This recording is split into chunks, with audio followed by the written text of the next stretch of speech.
Hey, welcome to the Jesus Way podcast. We're just a couple of regular guys who are friends and happen to be pastors or trying to figure out how to be with Jesus, how to be a little more like Jesus, and how to do the things that Jesus did.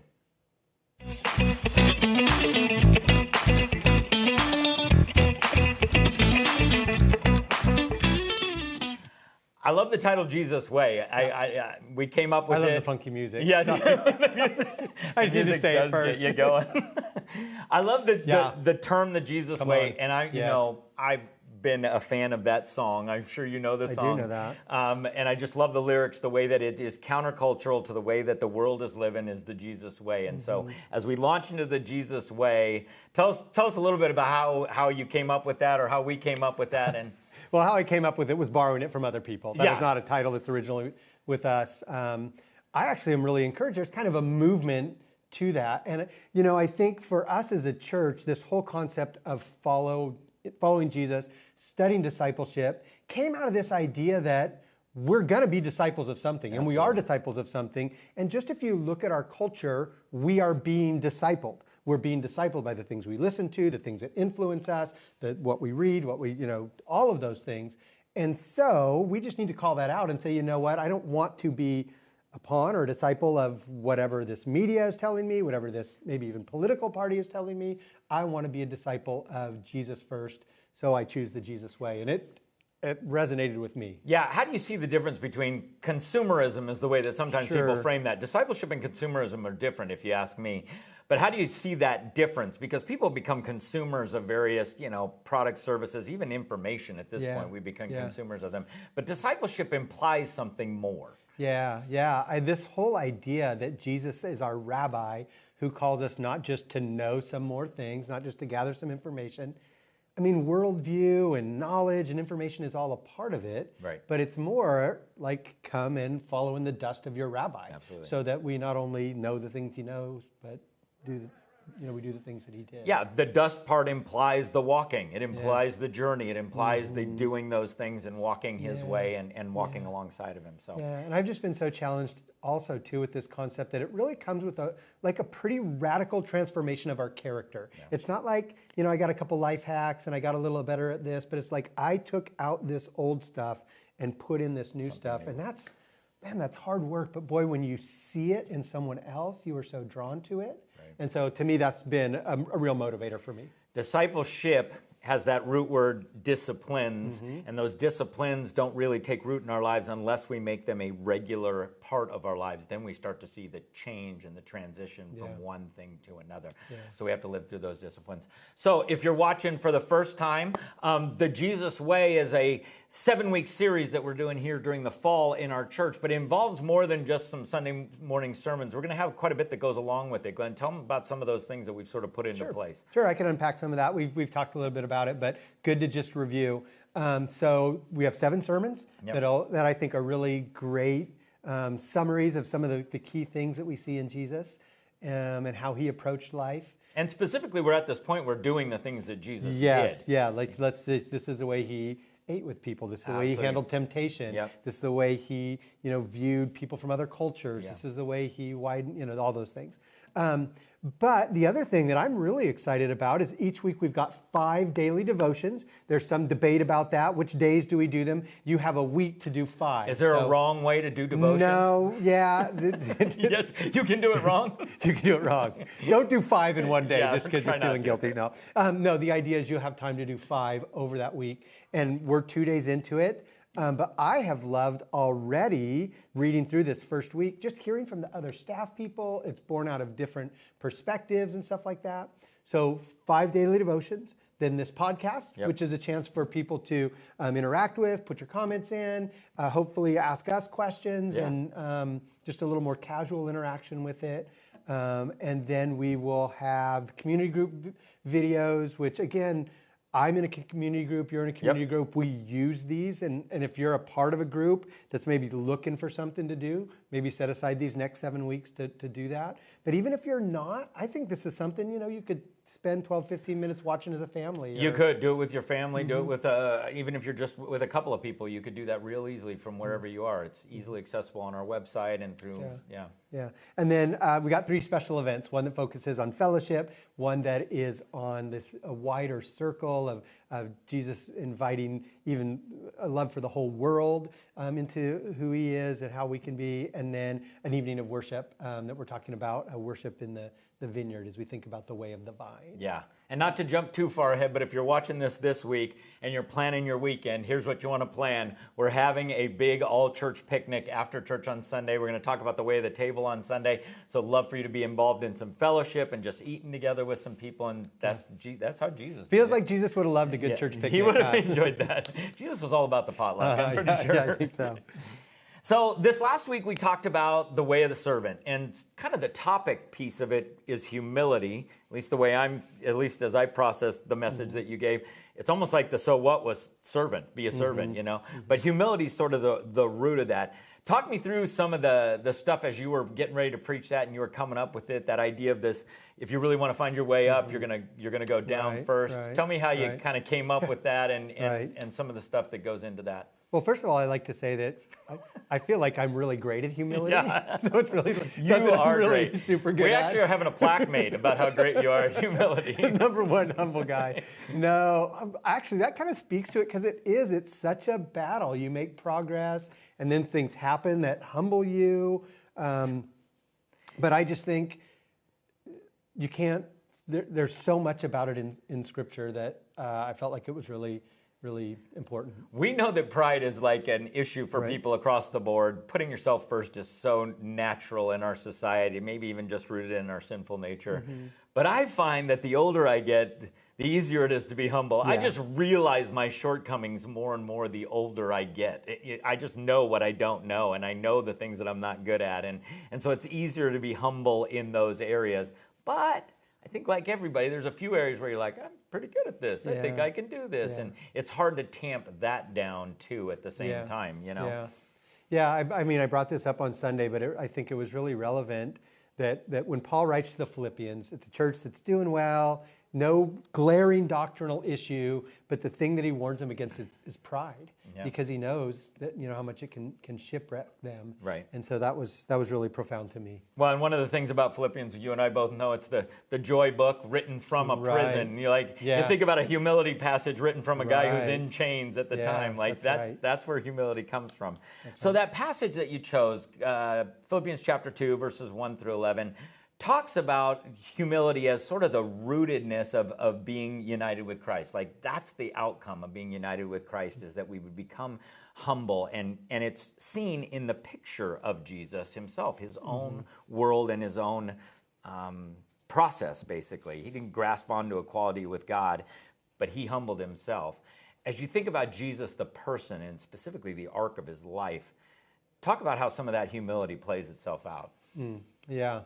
Well, even this morning's devotion, or day two's devotion, I should say, day two's devotion was from the manger to the cross. Yep.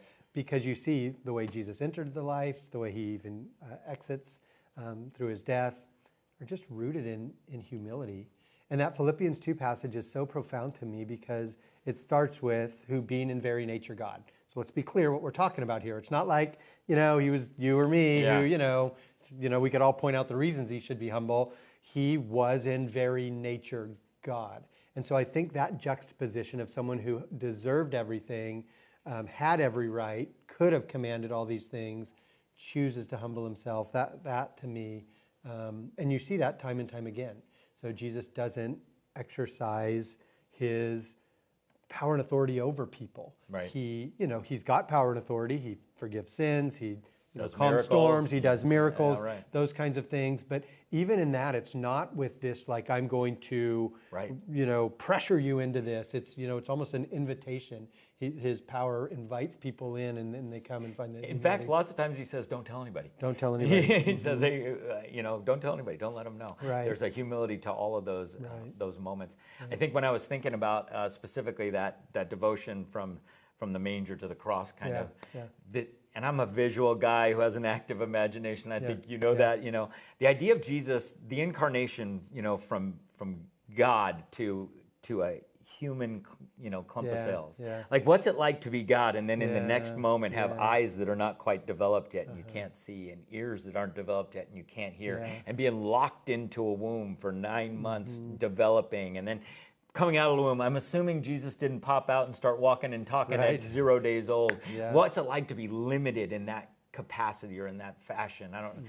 I'm sure you've seen, there's a flashback moment in the Passion of the Christ where Jesus is running and he falls and he skins his knee and his mom comes running out to him. You think that was the experience of Jesus coming from heaven into this limited human body, the humility of that. Yeah, I think probably all of us wrestle with this concept that he was truly man. Because, well, he was Jesus too, but he faced everything that we face. I mean, the temptations that he faced were as real as the temptations that we face. But to embrace fully God, fully man is awesome, and we want to choose that way. Well, and there's a part of it that we can't completely get our heads around, but at the end of the day, it's like understanding he was fully man really helps us understand the humility that went into choosing that for him. And then as he chose it, obviously we see this life that was poured out for others in so many ways, right? And really not looking to make a name for himself. He happened to become who he was because of his qualities, if that makes sense. But then he ends up on the cross in the most humiliating kind of death you could imagine. Yeah. So I think I was telling you, I had kind of a moment on Sunday as I was preaching. Sometimes you're talking and just something comes. And I at least for me, I felt like I was laying it on pretty thick. This is the way of service, and it's 6 downward steps, and step 1, and take step 2. You're not low enough.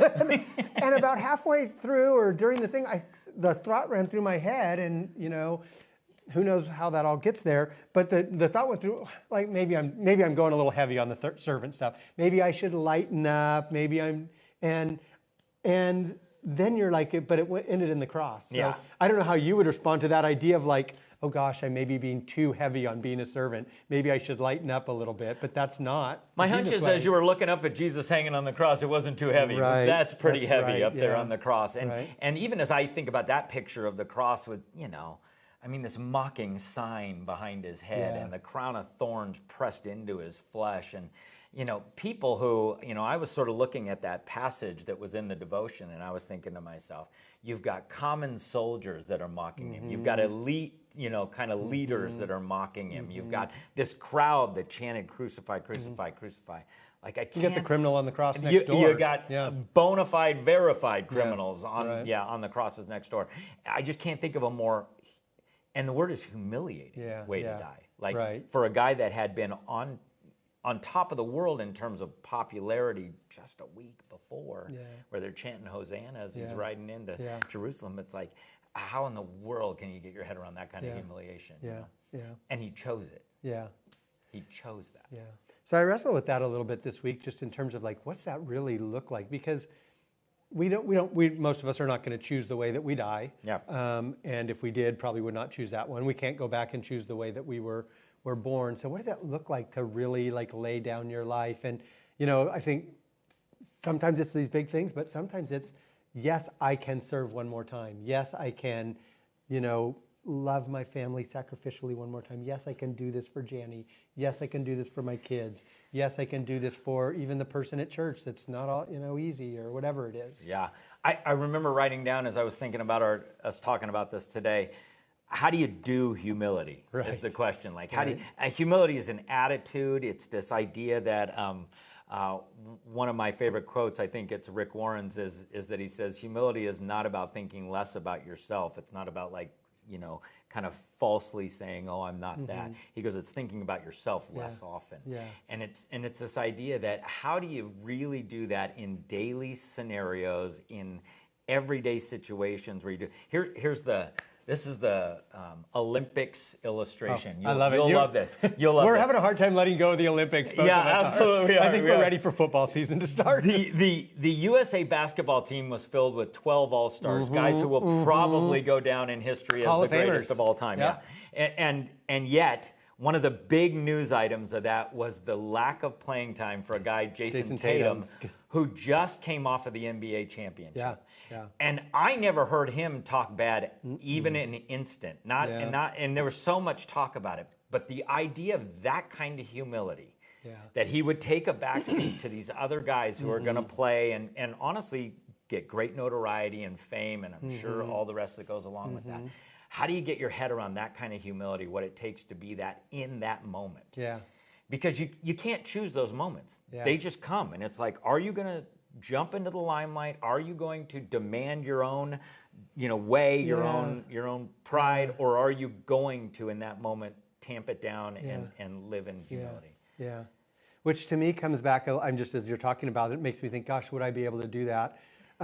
It goes back to that becoming like Jesus piece, where it's like the way you get that way is you take out this stuff of your character and replace it with the Jesus stuff. And so I don't know Jason Tatum's life or story or character, but it sure shone brightly. Absolutely. Because of that. Well, he went back to making $50 million I know, a he year, was fine. so Yeah, he's right. probably okay. I think the place where it really gets played out for me is, I don't know if this is true. So I do all the dishes at my house. I don't know if anybody else does the dishes at their house, but I do all the dishes at my house. But the problem is that I keep track in my head. Like there are days where I have been out for a couple of nights or something like that, and the dishes have piled high in the sink, and I think to myself, can't anybody else do the dishes around here? Would it kill you on the one day that I'm out late that you would do the dishes?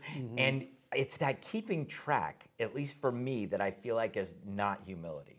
Does that make sense? Like I can do the right thing that looks humble, but I'm still keeping track rather than just saying, hey, I'm happy to do the dishes because I love these people. I'm happy to do the dishes because, Nicole cooks or my daughter does this around the house. Like, but I keep track. Yeah.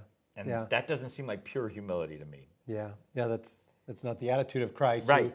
Who does those things. I think, and you've had conversations maybe with men that have said, I'd die for my wife. I would take a bullet for my wife in a second.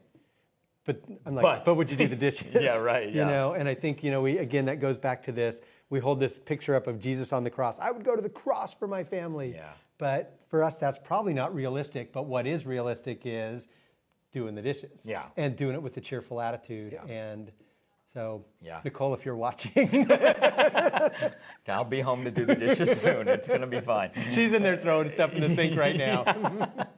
I'm on her side. I literally did say to her the other morning, she took her coffee cup, she poured it out, put it in the bottom of the sink, and I literally had the dishwasher open. I'm like, it's right here. But that's not an act of humility. That's an act of Yeah. Well, while we're selling out our wives, I don't know why it takes Janny 4 cups to drink coffee in the morning. I find them all over the place. And I'm the same. So I'm super joyful to put those away. Yes, I'm sure you are. Much better than me. But that's the rubber meets the road stuff. Yes, that's, it is. I think that's doing what Jesus did. It's easy to be humble in those small actions, holding the door for somebody on the way into a restaurant or whatever else it is. I think of the mega themes are trying to really generate that humility of character. And I'm not sure where you think that comes from or how we learn those hard lessons. But I know for me, there are times where I have had to learn that lesson by being kind of tamped down by either life or circumstances or even my own prideful attitudes, where you get just humbled in that moment and you realize, oh yeah, I'm not all that. I'm not bigger than my shoes. Right. Yeah. Right. Do you ever have those moments? Yeah, for sure.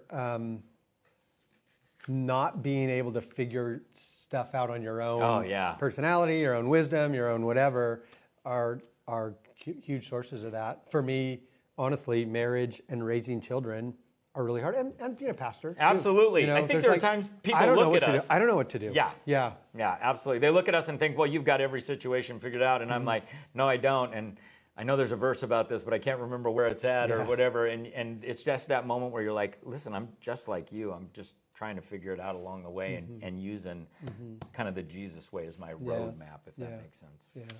I also think of just the models of humility. How do you really become a humble person? Looking at the models of people, the people that I'm most drawn to tend to be people that are humble. Yeah. That Colossians passage that you turned us to in, I think it was today's. Yeah, in today's. That Colossians passage which talks about the Son is the image of the invisible God, the firstborn over all creation. in all things. In fact, I just highlighted all things, before all things held together, the supremacy, all his fullness dwell in him in Colossians 1, 15 through 20. We see this very clear picture of Jesus with his supremacy, with his omniscience, with his, all of that.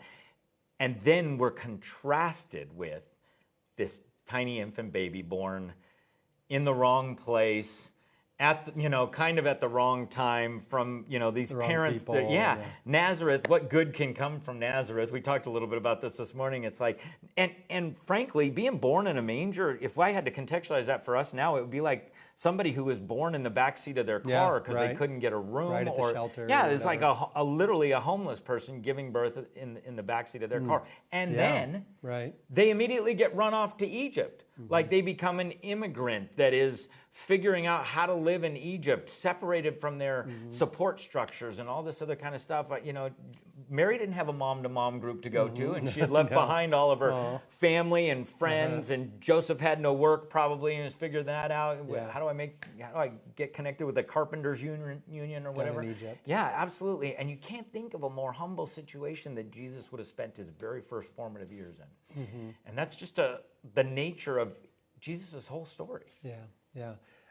I mean, there's a lot to that. For me, one of the things I think about too is that Jesus was truly human and relates to all these people. I mean, and you and I have never experienced this, but the refugee, Jesus gets the refugee. He was a refugee. More than we do. Yeah, he does. And I think we forget that. I think we want Jesus to be about our experience and, our, national, whatever. And we forget that so much of Jesus identified with all different people, He was targeted by power. He was, slapped, beaten, all those things that go along with the experience of Jesus. And it's like, he endures stuff we never will. And when I think of that, it makes me be confident to say, well, you can't overdo the servant stuff. No. You can't go too far on that. Yeah. So I want to live a humble life. I want to be that kind of guy that exudes that in various places. Where do you think that starts? How do you step into that? Especially if it's somebody who's like right now thinking, boy, I want to be more humble. How do you start that like tangible application process? Well, one is I think to spend time reading these things, letting it kind of get in our heads. But I'm a big fan of sometimes you just got to take some steps and do it.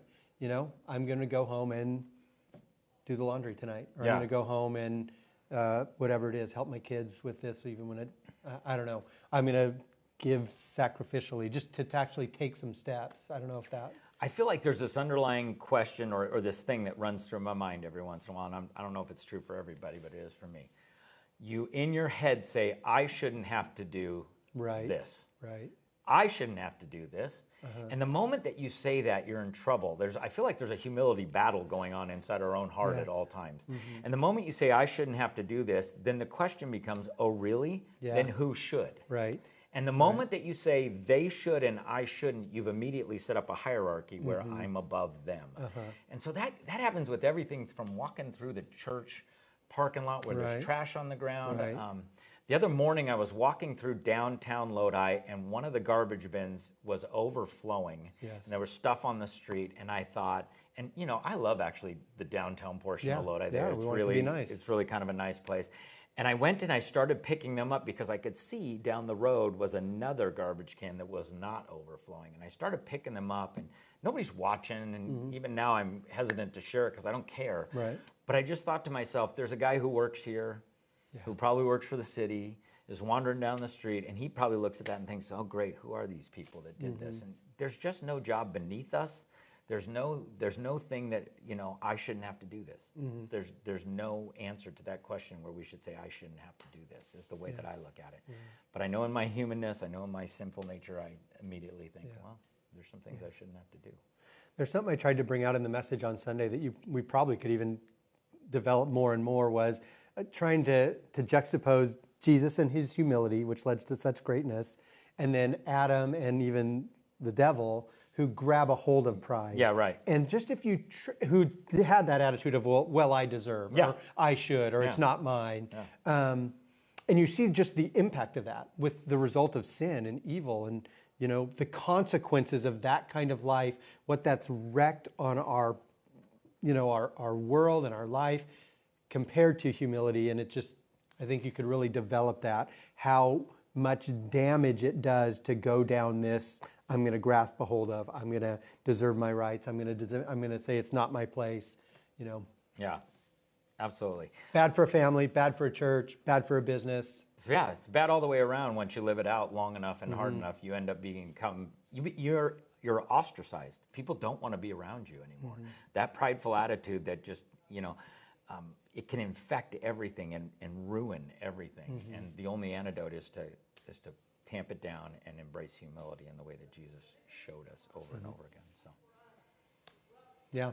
So the way of humility means becoming a servant in every area of your life. I think really more than anything is that we would embrace that idea of being a servant again and again, no matter how heavy we get laid on, right? Yeah. And so, how do you embrace that in your home and specifically at work and other places where you think, even where these guys are, so many of them I see, even as I think about Upward, soccer and basketball. I saw it big time watching Upward on Sunday. People in our church serving, just warmed my heart. Yeah, so I'm sorry I didn't mean to interrupt you. No, they're serving. But every time a dad says, I'm going to coach my kids' soccer team or basketball team, every time somebody volunteers to scoop food at a Wednesday night dinner, every time anybody says, I think of Steve Jordan, who comes here and he just goes through our planting beds at all times. And anytime anybody takes one of those things on, I just see humility that says, this job is made for me, Amen. And I'm made for it, and there's nothing beneath me.